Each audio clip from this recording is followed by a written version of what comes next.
저는 가끔 월요일 날 이제 깜짝깜짝 놀랄 때가 있어요. 언제 깜짝깜짝 놀라냐면 우리 교회 아이들이 저한테 선물을 주고 갈 때가 가끔 있습니다. 어떨 때는 사탕 같은 거를 제 여기 강대상에 올려놓고 가기도 하고, 또 제 방 앞에다가 이렇게 몰래 놓고 가기도 해요. 그래서 한 달 전쯤에 이런 선물을 받았습니다. 네, 이런 선물을 받았어요. 네. 물론 뭐 그냥 놓고 간 걸 수도 있고, 그런데 강대상에 이렇게 딱 올려 있더라고요. 그래서 월요일 날 새벽 예배 드리는데 이게 갑자기 강대상 위에 딱 있길래 이게 선물로 이런 걸 받아보는구나 이런 생각도 들었습니다. 미취학 아동들한테 사랑받기가 쉽지 않아요. 네, 제가 미취학 아동한테 좀 인기가 있나 봐요. 자, 어쨌든 이런 모습을 볼 때마다 참 아이들의 순수함을 보게 됩니다. 순수함 참 귀하죠. 아이들이 다른 편견 없이 누군가를 이렇게 사랑하고 표현하고 또 그런 것을 이렇게 아낌없이 감내하는 모습을 보면 참 우리가 많이 배워야겠다라는 그런 생각이 듭니다. 이 순수함의 반대말로 볼 수 있다면 이제 고집스럽다, 완고하다 이렇게 볼 수 있어요. 근데 이 순수함과 완고함은 어떻게 보면 이 양날의 칼인 것 같아요. 그러니까 어떤 한 사람이 순수한 사람이 있고 또 완고한 사람이 있는 게 아니라 이 순수함과 완고함은 사실은 동전의 앞뒷면과 같은 그런 것인 것 같습니다. 이런 대화법이 있어요. 딸과 엄마의 완고한 대화법인데요. 한번 잘 들어보십시오. 특별히 뭐 여러분들이 삶에서도 좀 적용할 수 있는 그런 예이기도 합니다. 엄마가 먼저 늦게 들어온 딸에게 이런 말을 해요. 오늘 왜 이렇게 늦었어? 엄마의 말이죠. 잔소리일 수 있습니다. 이 엄마의 말에 짜증이 난 딸의 대답은 그냥 친구랑 있었어 이렇게 대답했습니다. 그리고 그 말이 떨어짐과 무섭게, 그 말이 떨어지기 무섭게 엄마는 이렇게 말합니다. 엄마는 다 알아. 그거 친구 문제지. 요즘 그것 때문에 힘든 거잖아. 이 이야기를 듣고 딸은 이렇게 생각합니다. 사실 친구 문제 때문에 힘들었지만 그 딸은 그때부터 입을 다물기 시작했다는 거예요. 이 이야기는 굉장히 많은 것을 함축하고 있어요. 그래서 이 이야기 뒤에는 이 이야기의 제목은 딸과 엄마의 완고한 대화법이라고 말합니다. 이렇게 들어보면 어느 정도 좀 이해가 돼요. 딸도 좀 완고하고 엄마도 좀 완고한 거예요. 그래서 엄마는 딸의 문제를 다 알고 있는 것처럼 그렇게 좀 넘겨짚으려고 하는 게 좀 많았고, 그리고 딸은 자기의 문제가 다 엄마한테 들킬 거고 다 보여지고 오픈된다라는 그런 마음 때문에 자신의 마음을 닫아버린 거예요. 그래서 이 잠언은 이 이야기에 대해서 이렇게 교훈합니다. 18장 13절인데요. 사연을 듣기 전에 대답하는 자는 미련하여 욕을 당한다. 이해가 좀 되시죠?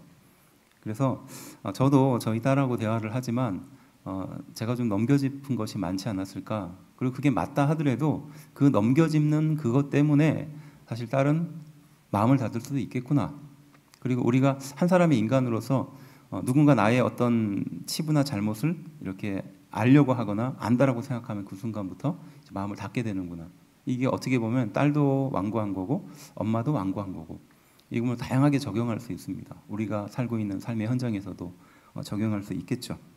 완고하다라는 것은 부드럽지 못하고 유연하지 못한 반응을 보여줄 때 완고하다라고 표현합니다. 여러분은 완고한 사람입니까? 참 대답하기 그렇죠. 근데 사실 모든 사람이 다 완고합니다. 저를 포함해 이 세상의 모든 사람은 다 완고해요. 근데 특별히 가정에서 완고하다라고 말할 수 있는 사람은 대부분 아빠입니다. 그래서 아내나 자녀가 보는 남편은 완고해요. 고집스럽습니다. 사실 이렇게 말하고 있는 아내나 딸들이나 남편 혹은 아들도 사실 완고함이 있어요. 근데 아무래도 남편이 좀 타깃이 되기 쉬우니까 그렇게 말하죠. 그리고 이런 완고함은 시간이 지날수록 더 심해지는 경향이 있어요. 앞서도 제가 설명했듯이 완고함과 순수함은 종이 한 장 차이라고 그랬잖아요. 그래서 나이가 들면 들수록 더 완고해지기도 하고요. 아니면 나이가 들면 들수록 더 순수해지기도 합니다. 우리는 그 주변에 많은 그 예들을 보며 이 말에 공감을 하잖아요. 나는 얼마나 더 완고해졌을까? 라는 질문에 대한 몇 가지 바로미터의 대답들이 있는데 이런 것들이 있다고 합니다. 내가 예전보다 훨씬 더 완고해졌을 때 어떤 특징이 나타나는가? 자기가 틀렸음이 인정이 잘 되지 않는 데입니다. 그리고 다른 사람의 의견이 별로 중요하지 않아요. 내 의견이 훨씬 더 중요한 가중치가 됩니다. 그리고 어떤 변화나 새로운 것들에 대한 저항이 심해진답니다. 그리고 사과를 잘 안 한대요. 미안하다, 뭐 잘못했다 이런 말을 잘 못한답니다. 그리고 마지막으로는 동조자나 자신의 편을 만드는데 굉장히 집착을 한다는 거예요. 내가 얼마나 더 완고해졌을까 생각해 보면 이 항목들이 하나하나 좀 마음에 찔리기도 합니다. 어쨌든 이런 의미로 본다면 다윗은 어떤 사람이었을까요? 함께 읽은 말씀의 이 주제가 되는 이 다윗은 어떤 사람이었을까요? 안고한 사람이었을까요? 혹은 순수한 사람이었을까요? 제가 봤을 때는 좀 완고함에 더 가까운 것 같습니다. 왜냐? 함께 읽은 말씀 그 앞부분에 등장하는데요. 자기의 자녀가 죽게 되잖아요. 하나님으로부터 경고를 받았죠. 그 뭡니까? 우리아의 아내를 그렇게 자기의 뜻대로 취하잖아요. 심지어는 그에게 잘못을 뒤집어 씌워서 일반 사람들도 하지 않는 그 행동을 이 다윗이 하게 됩니다. 그것은 우리가 분명히 윤리적으로 잘못된 일이에요. 그런데 윤리적으로 잘못된 것과 한 나라의 왕으로서 그 행동을 하는 것과는 좀 다른 차원이거든요. 우리가 윤리적인 기준으로 잘잘못을 행동을 판단한다면 얼마든지 우리는 양심이라는 것도 있어요. 그런데 한 나라의 왕이 자신이 하는 행동에 대해서 굳이 그런 거리낌을 받지 않는 일들이 많거든요. 그렇지 않습니까? 그러니까 한편으로 생각해 보면 분명히 다윗은 윤리적으로 잘못을 했습니다. 하지만 왕이기 때문에 그냥 넘어갈 수도 있는 일이에요. 그리고 이 내용들을 가만히 살펴보면 이 일로 인해서 물론 다윗이 이런 경고를 듣게 됐지만 그리고 실제로 자기 아들이 죽게 될 거라는 경고를 듣게 됐잖아요.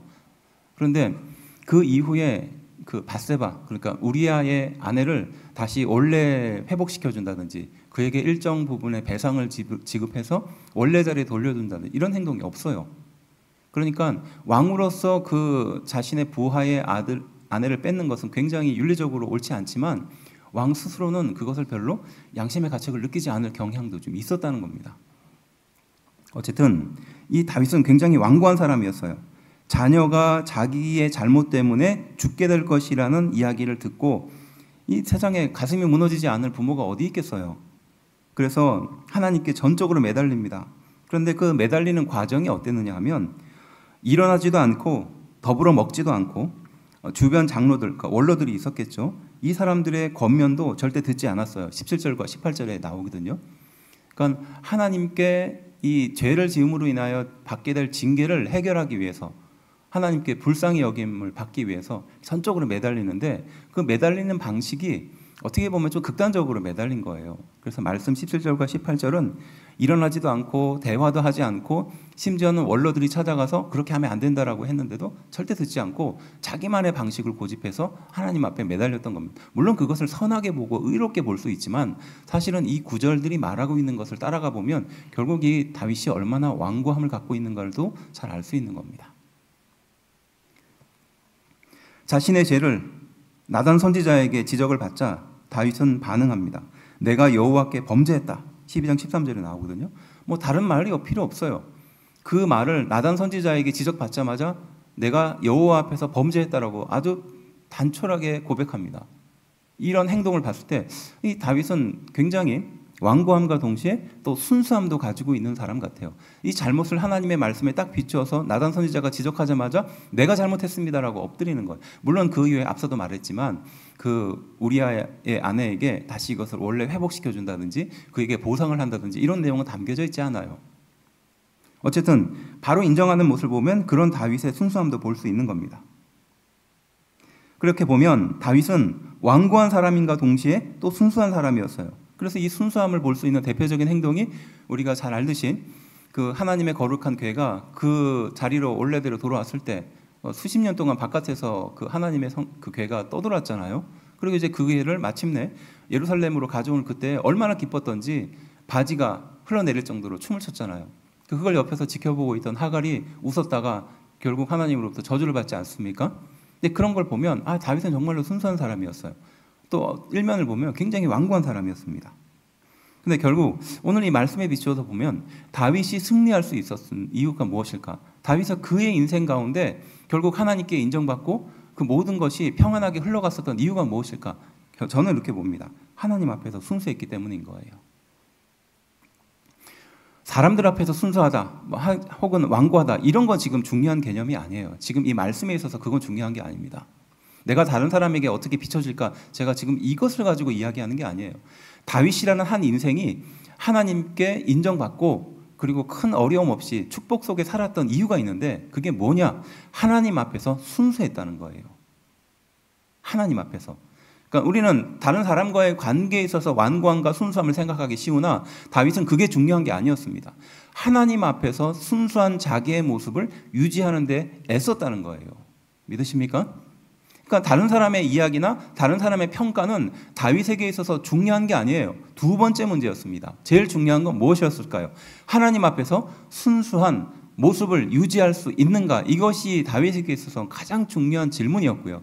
바로 다윗은 그것을 평생 경주했기 때문에 어려움을 당하지 않고 또 큰 어려움이나 위기를 당하지 않았다는 겁니다. 심지어는 하나님 앞에 큰 범죄를 저지르는 그 사건을 저질렀음에도 불구하고 하나님께 납작 엎드리는 모습을 보이면서 아, 순수한 사람이 이런 사람이구나. 하나님 앞에서 순수한 사람이 이런 사람이구나. 가늠해 볼 수 있는 것이에요. 자녀가 죽게 될 것이라는 그 경고를 나단 선지자에게 들었습니다. 물론 이 내용은 그 죄를 하나님이 사해 주셨다라고 말하거든요. 다윗의 죄를. 분명히 하나님은 다윗의 죄를 사해 주었다라고 말합니다. 나단 선지자의 입을 통해서. 그렇지만 당신이 죽지 않고 다윗이 죽지 않고 너의 자녀가 죽게 될 것이라는 일종의 경고가 분명하게 남습니다. 그래서 우리가 하나님을 두려워해야 될 이유가 우리가 저지른 잘못된 죄악들은 결코 사라지지 않아요. 물론 예수님을 통해서 우리의 모든 죄는 깨끗하게 다 용서가 된 줄로 믿습니다. 하지만 분명한 징계는 있어요. 지금 다윗이 그 모습을 보면 알 수 있어요. 다윗이 분명히 잘못했거든요. 윤리적인 죄를 저질렀습니다. 왕으로서 해야 될 행동이 아니었음에도 불구하고 그렇게 해버렸어요. 그렇지만 그것을 하나님은 용서해 주셨거든요. 다윗이 엎드렸기 때문에. 하나님 앞에 순수하게 자기의 잘못을 인정했기 때문에 엎드렸습니다. 하지만 그것으로 끝나는 것이 아니라 그에 합당하도록 그 죄의 결과가 따라오는 거예요. 그게 무엇이었죠? 자기의 낳은 아들이 죽게 되는 겁니다. 어떻게 보면 앞서도 말했지만 정말 부모로서는 상상할 수 없는 일입니다. 자기가 낳은 자녀가 자기의 죄 때문에 죽게 된다는 것. 그렇지 않습니까? 바로 이러한 다윗은 어떻게 합니까? 하나님께 간구해요. 밤새도록 땅에 엎드립니다. 16절에 나와요. 그리고 자녀의 죽음을 전해 듣고 어떤 행동을 합니까? 몸을 씻고 기름을 바르고 의복을 갈아입고 여호와의 전에 들어가 경배하고 음식을 먹어요. 참 이해할 수 없는 행동을 하죠. 자신의 죄 때문에 자기의 아들이 죽게 되었는데 그 마음의 무너짐은 이루 말할 수 없잖아요. 부모로서 정말 생각하고 싶지 않은 그런 고통입니다. 근데 그런 고통 속에 하나님께 매달렸어요. 정말 순수하게 매달렸습니다. 그런데 결국 그 자녀가 죽게 되잖아요. 그리고 그 죽게 되었다는 소식을 듣고 다윗이 한 행동이에요. 참 이상합니다. 우리 말씀을 통해서 좀 확인해 볼까요? 20절 말씀입니다. 함께 읽어봅시다. 시작. 다윗이 땅에서 일어나 몸을 씻고 기름을 바르고 의복을 갈아입고 여호와의 전에 들어가 경배하고 왕궁으로 돌아와 명령하여 음식을 그 앞에 차리게 하고 먹은지라. 참 그렇죠. 어떤 사람은 이 성경을 읽으면서 야, 참 다윗 매정하다. 어떻게 이렇게 매정할 수 있을까? 우리 같았으면, 저 같았으면 몇 날 며칠 식음을 전폐하고 그랬을 텐데 그 아들이 죽었다라는 소식을 듣자마자 어떻게 했습니까? 일어나서 몸을 씻고 기름을 바르고 의복을 갈아입고 하나님의 전에 들어가서 예배를 드리고 그리고 왕궁으로 돌아와서 명령해서 음식을 그 앞에 차리게 하고 먹었다는 거예요. 그 음식을 제대로 먹었을까요? 잘 모르겠습니다. 어쨌든 다윗은 이런 행동을 하는 거예요. 자녀를 잃은 부모의 마음은 어떻게 보면 이 다윗에게 있어서 중요한 게 아닙니다. 냉정해 보이기도 하지만 가만히 이 다윗의 행동과 말을 살펴보면 순수했기 때문에 그런 거예요. 누구 앞에서? 하나님 앞에서요. 이 중요한 거예요. 사람이 보기에는 또 옆에 있는 사람들, 신하들이 보기에는 이 다윗의 행동은 말이 안 되고 이해가 안 되는 행동이에요. 하지만 이 다윗은 항상 하나님 앞에서 행동이 중요했거든요. 하나님 앞에서의 마음이 중요했거든요. 그래서 바로 이런 행동과 말을 할 수 있었던 겁니다. 참 이해가 안 되지만 다윗이 바로 하나님 앞에서 순수했기 때문에 나오는 행동이었어요. 어떻게 보면 어린아이 같죠. 그래서 22절부터 23절은 이제 그것을 이상하게 여긴 신하들의 이야기를 듣고 다윗이 대답하는 내용입니다. 22절, 23절 좀 읽어볼까요? 시작. 이르되 아이가 살았을 때 내가 금식하고 온 것은 혹시 여호와께서 나를 불쌍히 여기사 아이를 살려주실는지 누가 알까 생각함이거니와 지금은 죽었으니 내가 어찌 금식하랴? 내가 다시 돌아오게 할 수 있느냐? 나는 그에게로 가려니와 그는 내게로 돌아오지 아니하리라 하니라. 참 어떻게 한 아버지가 아들을 잃은 아버지가 이런 말을 할 수 있을까라는 생각도 하게 됩니다. 어떤 이런 사람이 있을까라고 생각도 하게 되지만 앞서 말한 것처럼 하나님 앞에서 늘 순수한 마음을 가지려고 몸부림쳤던 다윗의 입장에서 또 어린아이와 같은 마음에서 순수한 마음으로 하나님 앞에 서려고 했던 그 다윗의 마음에서 보면 이게 어느 정도 이해가 되기 시작해요. 혹시 여호와께서 나를 불쌍히 여겨서 그 죄를 나의 아들에게 넘어가지 않게 하기 위해서 그렇게 할 수도 있으니 불쌍하게 보이고자 하는 겁니다. 참 자존심도 없죠. 그리고 또 내가 돌아오게 할 수 없다는 겁니다. 그리고 그는 사실 나는 그한테 갈 수 있으니까 죽을 수 있다는 거죠. 나는 그 아들이 죽은 죽음으로 따라갈 수는 있지만 반대로 그 아들은 나에게 돌아오지 못한다는 거예요. 자기의 능력이 거기까지 안 된다는 것을 지금 고백하는 겁니다.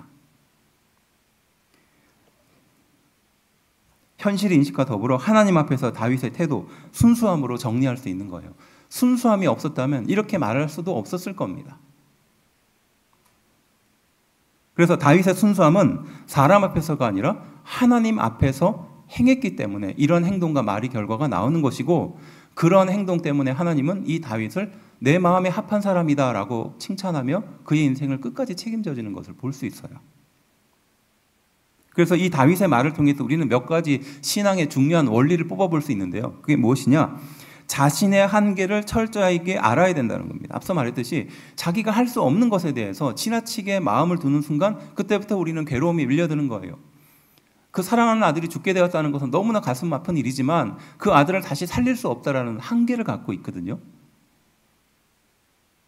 결국 하나님의 손 아래에 있는 인생이라는 겁니다. 그리고 새벽 기도회 때도 말씀드렸듯이 이걸 한마디로 요약하면 뭘까요? 하나님은 선하시다라는 거예요. 하나님은 선하시다.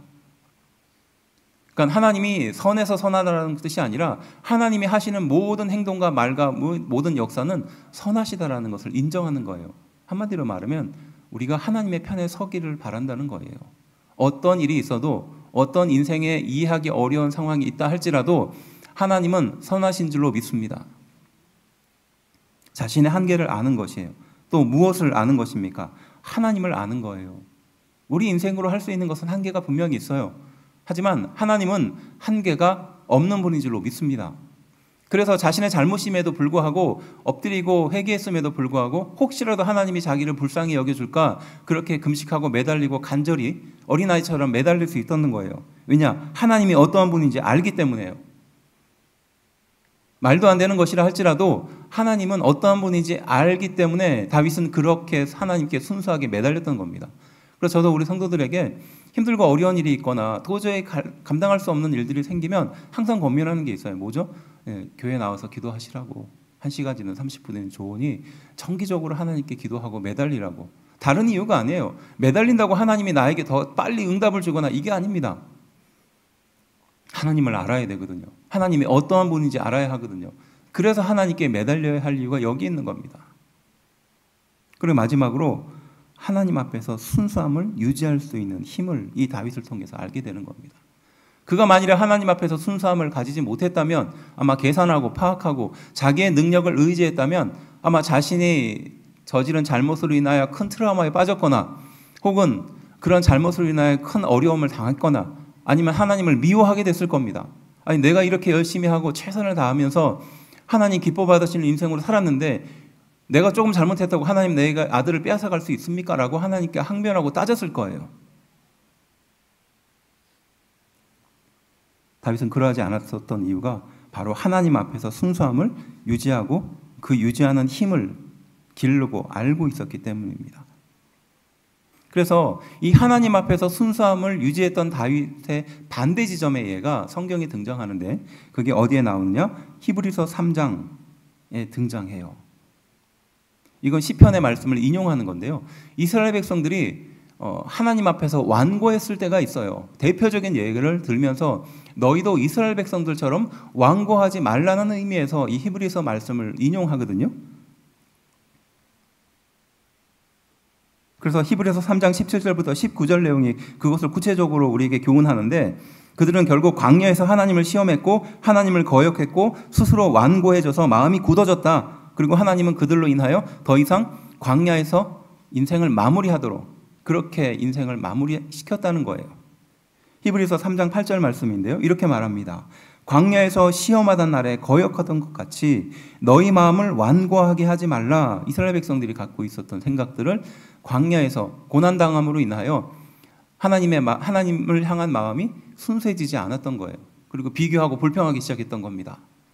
그리고 왜 우리를 여기까지 인도해 냈느냐? 애굽에서 편안하게 살도록 내버려 두지 차라리 노예가 더 좋았을 것이다 라고 말하며 그런 불평들을 하며 하나님께 결국 완고한 마음을 가지게 된 거예요. 결국 그 일로 인해서 이스라엘 백성들은 광야에서 그 세대는 죽게 되죠. 그래서 광야는 어떻게 보면 이스라엘 백성들에게 훈련장입니다. 연단을 위해서 주어진 시험을 이들이 인정하지 않으려고 하고 피조물의 한계를 인정하지 않으려고 하고 하나님의 말씀을 거역하게 되면서 하나님을 제대로 알지 못하면서 그들이 스스로 교만해지게 된 겁니다. 이게 완고해지게 된 거죠. 그래서 히브리서 3장 10절은 이렇게 말합니다. 우리 함께 한 목소리로 좀 읽어볼까요? 읽어봅시다. 시작. 그러므로 내가 이 세대에게 노하여 이르기를 그들이 항상 마음이 미혹되어 내 길을 알지 못하는도다 하였고. 아멘. 여기서 내 길은 하나님의 길이죠. 그들의 이스라엘 백성의 상태가 광야에 나가서 당장의 현실이 어렵고 먹을 것이 없고 마실 물이 없으니까 괴로워하기 시작한 거예요. 그래서 결국 그 일로 인해서 미혹돼 버린 겁니다. 미혹이 돼버려 어떻게 됐습니까? 하나님의 길을 가지 못하는 그런 상황에 빠지게 된 거예요. 미혹이라는 말을 찾아보니까 마음이 잘못된 곳에 팔려진 상태라고 표현하는 거예요. 저는 이 미혹이라는 말을 이런 예를 한번 들어드린 적이 있을 거예요. 어떤 한 사람이 벼랑에서 떨어졌어요. 벼랑에 떨어진 가지에 매달려 있어요. 그래서 벼랑 위에서 어떤 사람이 와서 동아줄을 던져줍니다. 그래서 그 사람이 동아줄을 붙잡았어요. 그리고 이제 위에 있는 사람이 기다리라고 내가 당겨줄 테니까 그냥 밧줄만 꼭 붙들고 있으면 돼. 이렇게 얘기합니다. 얼마나 좋아요. 얼마나 그 쉼을 얻습니까? 평안을 얻습니까? 그래서 이 사람이 이렇게 밧줄에 딸려 올라가면서 생각하는 거예요. 내가 만일에 이 밧줄을 놔버리면 저 사람이 뒤로 발라당 넘어지겠지? 그리고 다치겠지? 그래서 어떻게 합니까? 손을 놔버리는 거예요. 그러면 저 사람은 어떻게 됩니까? 뒤로 발라당 넘어지겠죠. 근데 자기는 벼랑에 떨어져서 죽는 거예요. 이게 미혹이거든요. 마음이 잘못된 곳에 팔려버린 상태인 거예요. 그들의 마음이 항상 미혹되어서 하나님이 내 길을 알지 못하고 스스로 잘못된 길을 걸어갔다라는 것이 바로 이 광야에서 이스라엘 백성들의 평가인 거예요. 그러니까 우리도 그런 거예요. 우리도 사단의 그 악한 생각이 우리를 지배하기 시작하고 잘못된 길로 이끌러 갑니다. 그리고 이게 잘못된 결과를 결국 만들어내요. 벼랑 끝에 매달려 있는 사람처럼 내가 이 밧줄을 놔버리면 그 사람이 넘어지겠지? 하지만 실제로는 자기의 생명이 끊어지는 거거든요. 아마 이스라엘 백성들도 그러하지 않았을까요? 광야의 길을 걸어가면서 물이 없으니까 얼마나 목이 말랐어요. 그리고 먹을 것이 없으니까 얼마나 불평이 막 나옵니까? 하지만 목이 마르고 불평하는 것까지는 괜찮아요. 하지만 이것을 하나님께 돌리고 지도자였던 모세에게 돌리는 순간 그 모든 것이 무너지게 되는 겁니다. 하나님의 선하신 뜻과 그 계획을 인정하지 않는 지경까지 가고 결국 그들은 어떻게 합니까? 다시 길을 돌려서 애굽으로 돌아가겠다. 심지어는 지도자를 죽이고 다시 우리의 원래 길을 가겠다. 이렇게 말하지 않습니까? 미혹인 겁니다. 그래서 12절, 13절, 14절은 그러한 인생을 살지 않기 위해서 하나씩 하나씩 교훈하고 있는데요. 우리 12절 읽어보겠습니다. 읽어봅시다. 시작. 형제들아 너희는 삼가 혹 너희 중에 누가 믿지 아니하는 악한 마음을 품고 살아계신 하나님에게서 떨어질까 조심할 것이요. 아멘. 첫 번째 교훈은 그거예요. 악한 마음을 품고 떨어질까 조심하라는 겁니다. 그러니까 마음이 한번 악해지고 마음이 한번 삐뚤어지기 시작하면 그 이후에 일어나는 그 부정적인 영향들과 그 사건들을 이 성경의 말씀은 교훈하는 거예요. 그래서 하나님께 스스로 떨어지지 않도록 어떻게 하라? 조심하라는 거예요. 우리의 신앙에 있어서 조심하는 것은 굉장히 필요한 겁니다. 두 번째는 무엇일까요? 13절 읽어봅시다. 시작. 오직 오늘이라 일컫는 동안에 매일 피차 권면하여 너희 중에 누구든지 죄의 유혹으로 완고하게 되지 않도록 하라. 이렇게 말합니다. 그래서 피차 권면한다는 말이 저는 참 중요하다고 생각해요. 어떤 사람이든 실수할 수 있고 잘못 판단할 수 있어요. 그런데 그걸 그냥 내버려 두잖아요. 그럼 결국 그 생각에 굳은 대로 갑니다. 그리고 자신의 생각이 무조건 옳다고 생각해요. 그리고 그 생각을 좀처럼 변화시키지 않아요. 그런데 누군가 옆에서 그건 좀 잘못된 것 같아. 아니면 너무 지나친 생각인 것 같아. 라는 말을 누군가 해주잖아요. 그러면 결국 다시 돌아옵니다. 그래서 제가 늘 말씀드렸듯이 내 주변에 내 신앙에 대해서 제대로 잘 판별해 줄 사람이 있는가, 또 좀 듣기 싫은 말이라도 해줄 수 있는 사람이 있는가, 저는 그게 참 중요하다고 보거든요. 이게 멘토잖아요. 아니면 굳이 그 사람에게 묻지 않아도 저 사람이라면 어떻게 했을 거야 라고 나름대로 어떤 기준이 되는 사람이 있거든요. 근데 그런 사람이 있는 사람과 없는 사람의 차이예요. 그러니까 저조차도 그래요. 저조차도 제가 뭐 그렇게 잘합니까? 못하는 것도 많고 실수도 많아요. 그럴 때마다 그분들을 생각해요. 아니면 앞선 선배들을 생각합니다. 멘토들을 생각해요. 그분들이라면 이때 어떻게 했을까? 결국 궁극적으로 뭡니까? 예수님이라면 어떻게 하셨을까? 이렇게 생각하게 되거든요. 그러니까 당시에는 그게 크게 나에게 감흥이 없어요. 근데 시간이 지나고 어느 정도 좀 감정이 누그러지면 맞아, 내가 그때 괜히 좀 심하게 얘기했구나. 혹은 내가 괜히 좀 한쪽으로 편향된 생각을 좀 했었구나. 이렇게 돌아보게 되는 겁니다. 그래서 여기서 말하는 것처럼 피차 서로 권면해주는 그런 관계가 필요해요. 그렇게 보면 이 공동체는 굉장히 중요한 겁니다. 그래서 피차 서로 권면하면서 너희 중에 누구든지 죄의 유혹으로 완고하게 되지 않도록 주의하라. 이게 두 번째 교훈이에요. 세 번째 교훈입니다. 14절 말씀입니다. 읽어봅시다. 시작. 우리가 시작할 때 확신한 것을 끝까지 견고히 잡고 있으면 그리스도와 함께 참여한 자가 되리라. 아멘. 마지막 세 번째는요, 끝까지 잡는 거예요. 확신을 끝까지 견고히 잡으면 결국 그리스도와 함께 참여한 자가 될 것이다 라는 겁니다. 이 세 가지를 정리하면 우리가 완고하게 되지 않기 위해서 악한 마음을 가지고 잘못된 길에 이르지 않도록 하는 것이에요. 13절은 피차 권면하고 죄의 유혹에 빠지지 않도록 노력해야 됩니다. 마지막 세 번째는 확신을 끝까지 견고히 잡는 노력이 필요한 거죠. 정리하면 우리가 하나님 앞에서 순수함을 유지하기 위해서 어떻게 행동해야 할까요? 진리의 말씀을 우리 자신에게 늘 비춰볼 수 있어야 합니다. 그리고 내 마음을 살피고 나를 시험하사 내 뜻을 판단하시는 하나님의 말씀에 나를 늘 노출시켜야 돼요. 시편 139편 23절부터 24절은 이렇게 말합니다. 하나님이여 나를 살피사 내 마음을 아시며 나를 시험하사 내 뜻을 아옵소서, 이렇게 말하거든요. 그러니까 내 마음의 내 뜻도 내가 잘 모를 때가 있다는 겁니다. 그럴 때 하나님 제 마음을 판단해 주십시오. 그리고 내가 혹시 잘못된 마음을 갖지 않도록 나를 분별시켜 주십시오. 이렇게 늘 기도하는 거죠. 그리고 세 번째는 성령을 보내어서 내 마음을 부드럽게 해주십시오라는 기도가 필요한 거예요. 에스겔 11장 19절부터 20절 말씀입니다. 함께 읽어볼까요? 시작. 내가 그들에게 한 마음을 주고 그 속에 새 영을 주며 그 몸에서 돌 같은 마음을 제거하고 살처럼 부드러운 마음을 주어 내 율례를 따르며 내 규례를 지켜 행하게 하리니 그들은 내 백성이 되고 나는 그들의 하나님이 되리라. 아멘. 에스겔이 했던 말이죠. 그러니까 성령님께서 나에게 은혜를 주시고 성령님 나에게 찾아오셔서 내 이 딱딱한 마음을 부드러운 살로 바꿔달라고 기도하는 겁니다. 우리의 듣는 그 귀의 모든 말들이 날카롭게 들리지 않도록 그렇게 내 귀를 무뎌지게 해달라는 기도죠. 그리고 마지막은 무엇일까요? 지난 한 주간의 가장 중요한 주제였어요. 사랑의 실천입니다. 사랑의 실천입니다. 우리는 이전보다 더욱더 사랑을 실천하는 성도가 된 줄로 믿습니다. 이 사랑은 누군가를 사랑하는 감정적인 사랑이 아니라 예수님께서 자신의 몸을 희생하고 헌신했던 것처럼 우리의 인생도 예수님을 통해서 헌신받은 인생인 줄로 믿습니다. 그러니까 누군가 나를 위해서 헌신했기 때문에 내 생명이 살아나는 거예요.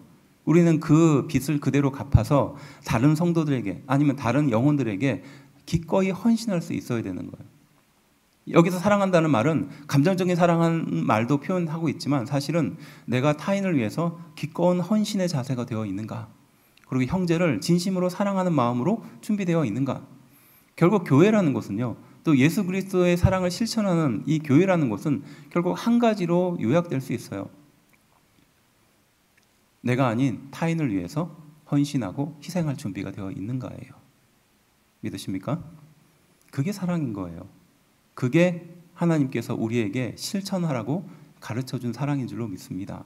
왜냐하면 세상은 철저하게 자기중심적으로 사랑하거든요. 나와 가까운 사람만 사랑하고요, 내 말이 잘 들리는 사람만 사랑하려고 하고요, 나에게 사랑을 주는 사람에게만 그만큼만 사랑하려고 하는 것이 세상의 법칙이에요. 아니, 인간의 마음 아니겠습니까? 그런 이기적인 인생에게 찾아오셔서 예수님은 자신에게 있는 것을 아낌없이 우리에게 다 베풀어 주셨습니다. 그리고 이러한 사랑을 실천하라라고 그 베드로를 불러주셨지 않습니까? 내가 나를 사랑하느냐? 3번씩이나 물어요. 그때 베드로는 대답합니다. 주님이 아십니다. 그렇죠? 무슨 뜻입니까? 네, 내 생각이 중요한 게 아니고 하나님의 뜻이 중요한 것을 이제 알았습니다. 내가 열심히 노력해서 예수님을 사랑하려고 했지만 결과를 보고 보니 3번씩이나 예수님을 부인하는 그런 못난 인간이었습니다. 그러니 예수님의 뜻대로 살겠습니다 라는 고백이 담겨 있지 않습니까? 그리고 그런 베드로에게 젊었을 때는 네가 원하는 대로 살았지만 이제 나이가 들어서는 누군가 너에게 띠를 띄우고 원치 않는 곳으로 데려갈 것이다, 이 속담을 인용하면서 예전에는 너의 능력으로, 너의 실력으로, 너의 마음으로, 너의 사랑으로 사랑했다면 이제 앞으로는 예수님의 마음으로, 하나님의 마음으로 너는 사랑하고 헌신하고 희생하게 될 것이다. 이런 귀한 고백이 우리 교회에 있게 되기를 주의 이름으로 축원합니다. 저는 우리 교회를 향하여 꿈을 갖고 있어요. 우리 교회의 이름을 떠올리면 그저 자기만 알고 그냥 자기 공동체만 중요하게 여기는 그런 것이 아니라, 저 교회는 정말로 다른 사람을 생각할 줄 알고 다른 사람에게 기꺼이 희생할 줄 알고 헌신할 수 있는 그런 곳이구나. 그런 마음이 따뜻한 예수님의 사랑을, 예수님의 헌신을 보여주는 곳이구나 라는 평가를 저는 듣기를 바랍니다. 그것은 우리 성도들의 한 명 한 명의 말과 실천을 통해서, 헌신을 통해서 드러나게 될 줄로 믿어요. 이 험한 세상에서 누군가는 따뜻한 사랑을 전합니다. 그리고 자기 희생을 통해서 자신의 비록 손가락질 받고 욕먹음에도 불구하고 타인을 위해서 아낌없는 헌신의 시간을 드립니다. 이보다 더 큰 사랑이 있는데 자신의 목숨을 아낌없이 내어주는 그 예수님의 사랑을 우리는 알고 있어요. 그 예수님의 목숨값 때문에 우리는 살아있게 된 줄로 믿어요. 우리는 시간이 가면 갈수록 완고해질 수밖에 없어요. 우리는 시간이 가면 갈수록 하나님을 떠나려는 마음밖에 가질 수가 없습니다. 그러한 우리의 상태를 너무 잘 알고 있기 때문에 예수님을 이 세상에 보내주셔서 나의 생명의 값을 위해 친히 예수님은 목숨을 바치시고 십자가에 돌아가신 줄로 믿습니다. 그 깊은 예수님의 사랑을 실천하여 헌신하고 희생하고 아낌없이 드리는 하나님 앞에 순수함에 서는 귀한 성도의 교회가 되기를 주의 이름으로 축원합니다. 기도합시다.